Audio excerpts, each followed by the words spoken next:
शेतकरी संघटनेचा कोण म्हणतो देत नाही, याच्याशिवाय राहत नाही. सातबारा आमच्या हक्काचा आणि कुणाच्या बापाचा.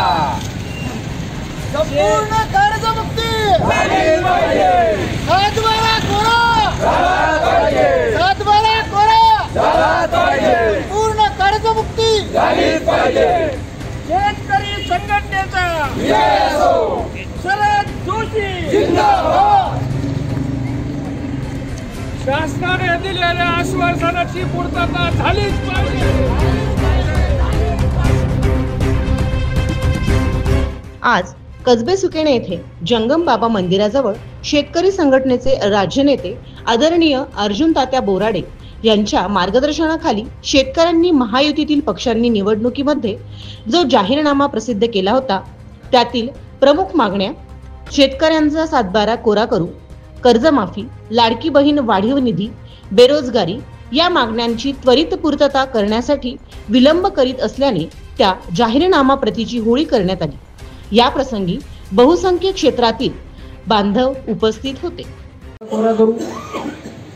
बेरोजगारांना महिन्याला 10,000 रुपये देऊ, लाडक्या बहिणीला 2100 रुपये देऊ, सोयाबीनला 6,000 रुपये भाव देऊ, अशा 20 त्यांचे मागण्या आहेत त्याच्यामध्ये जाहीर केलेल्या. त्यांनी त्यापैकी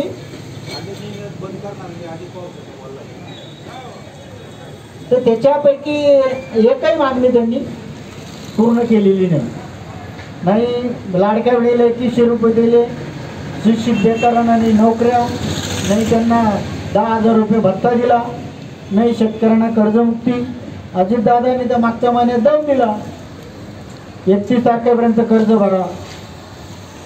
आणि हे दादा मागच्या इलेक्शनला काय म्हटले ते शेतकऱ्यांना वीज बिल माफ करू, शेतकऱ्यांची कर्जमुक्ती करू, नाही दिलं तर पवाराची औलाद नाही. आता ते म्हणते कर्ज भरा.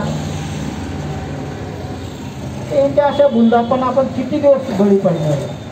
तुम्ही जोपर्यंत काका माझा निवडून येत नाही, अण्णा माझा निवडून येत नाही, तात्या माझा निवडून येत नाही, त्यांच्या मागे जोपर्यंत तुम्ही फिरताय तोपर्यंत तुमची कर्जमुक्ती होणार नाही आणि तुमच्या शेतीमालाला भाव पण भेटणार नाही. तुम्हाला कोण लुटतंय? ज्यांना तुम्ही निवडून दिलं तेच तुमची लूट करताय. निर्यात बंदी कोण करतं? ज्यांना निवडून दिलं तेच निर्यात बंदी करतात. निर्यात शुल्क कोण लावतं? ज्यांना निवडून दिलं तेच निर्यात शुल्क लावतात. शेतीमालाला आयात कोण करतं? शेतीमाल ज्यांना आपण निवडून दिलं तेच शेतीमाल आयात करतात आणि आपल्या शेतीमालाचे भाव पाडतात. आपण कर्ज भरायचं कसं? आपण केलेला खर्च सुद्धा वसूल होत नाही शेतीमध्ये. 10 वर्षापूर्वी 6,000 रुपये सोयाबीनला भाव मागणारे फडणवीस 10 वर्षानंतर 4,000 रुपये भाव देत आहे. हा तोटा कुठून भरून निघणार आहे?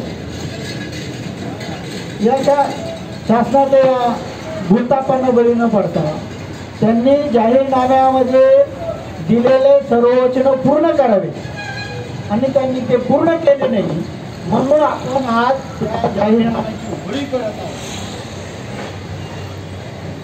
आता तरी शासनाला जाग आली पाहिजे. दिलेले वचनं त्यांनी पूर्ण केले पाहिजे.